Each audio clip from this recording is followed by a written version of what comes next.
உங்கள் இல்லங்களில் வந்து உங்கள் உள்ளங்களை உயிர்ப்பிப்பது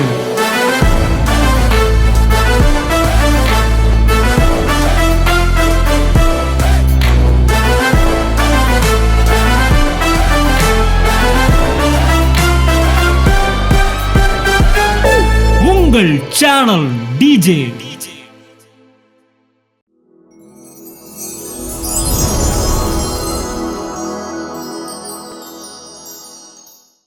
எங்கள் பேர் ஐசக் கிரேஸ். இதுக்கு முன்னாடி சொன்னாங்க சாட்சி சொன்னவ, நாங்கள் ஒவ்வொரு நாளும் ஜீவனோடு இருப்பதே அவருடைய கிருபை தான்.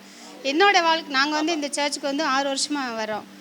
என் வாழ்க்கையில் வந்து இங்கே வந்து இதுக்கு முன்னாடி வந்து நிறைய இன்சிடென்ட் நடந்திருக்கு. ஆனால் இங்கே வந்ததுக்கப்புறம் அடிக்கடி இவங்க கோவப்படுவாங்க, நானும் கோவப்படுவேன். ரொம்ப சண்டை வரும், பிரச்சனை வரும். அழுதுகிட்டு நான் ஒவ்வொரு நாளும் சாப்பிடவே மாட்டேன்.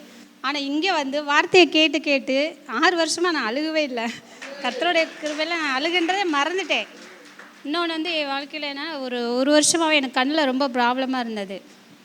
டாக்டர்ஸ் போனேன், எங்கே போனேன், ஒன்றுமே பண்ணல. ஆஞ்சியோ பண்ணோம், அது பண்ணோம், இது பண்ணோம் சொல்கிறாங்க. ஆனால் கர்த்தருடைய கிருபையில் எதுவுமே இல்லாமல் பரிபூர்ண சுகமாயிட்டேன். போன வாரம் போய் கேட்டால் அவனுக்கு ஹை ப்ரெஷர் வந்து கண்ணில் ரொம்ப இருக்குது, லேசர் சர்ஜரி பண்ணணும்னு சொன்னாங்க. அப்போ வந்து அன்னைகிட்ட வந்து ப்ரேயர் பண்ணிட்டு போனேன். அண்ணன் இந்த மாதிரி சொல்கிறாங்கண்ணா அப்படின்னு. அதெல்லாம் ஒன்றும் ஆகாது, நீ போமா அப்படியே 2 நிமிஷம் தான் ப்ரேயர் பண்ணாங்க. ஆனால் அதை போய் போன வாரம் போனப்போ டாக்டர் சொல்லிட்டாங்க, உங்களுக்கு ப்ரெஷர் எல்லாமே நார்மல் ஆயிடுச்சு, நீங்கள் லேசரே பண்ண வேண்டாம், இது ஒன்றுமே இல்லை, நீங்கள் ஒன்றுமே இல்லை, போயிருங்க அப்படின்ட்டாங்க. எனக்கு நான் போகும்போது முன்னாடி என்ன ப்ரேயர் பண்ணேன், மோசே வந்து யுத்தத்துக்கு போகும்போது 120 வயசு. அவனுக்கு வந்து அதுக்கு முன்னாடி எனக்கு வந்து வார்த்தை வந்துச்சு, உன் கண்கள் இருள் அடையாது, உன் பார்வை குன்று போகன்ற வசனம் வந்து எனக்கு கேட்டுக்கிட்டே இருந்துச்சு.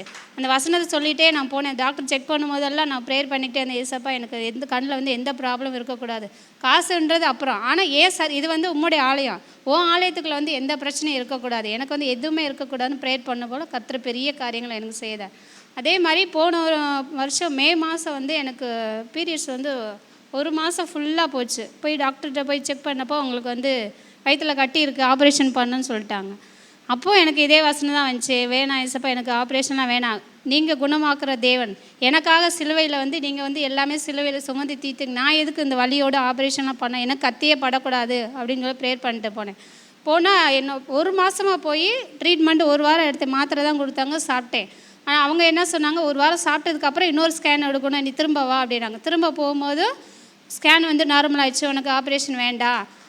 நான் ப்ளட் செக் போகும்போது எனக்கு வந்து எல்லாத்துக்கும் கம்மியாக தான் இருக்காங்க, எனக்கு வந்து 11 ml இருந்துச்சு. டாக்டரே ஆச்சரியப்பட்டாங்க, யாருக்குமே இப்படி இருக்காது, 1 வாரம் 10 நாள் ஆனாலே எல்லாமே டயர்டாயிரும். ஆனால் எனக்கு வந்து 1 மாதமாக ஒரு பலன் குறுகலை, ஒரு இதுவும் வந்து குறையவே இல்லை. என்னோடய வாழ்க்கையில் நிறைய காரியங்களை ஆண்டவர் அற்புதமாக செஞ்சுருக்காரு. தேவனுக்கு கொடான கோடி நன்றி.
உங்கள் இல்லங்களில் வந்து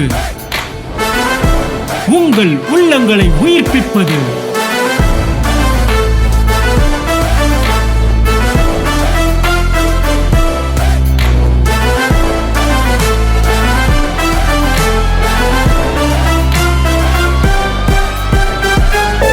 உங்கள் சேனல் டிஜே.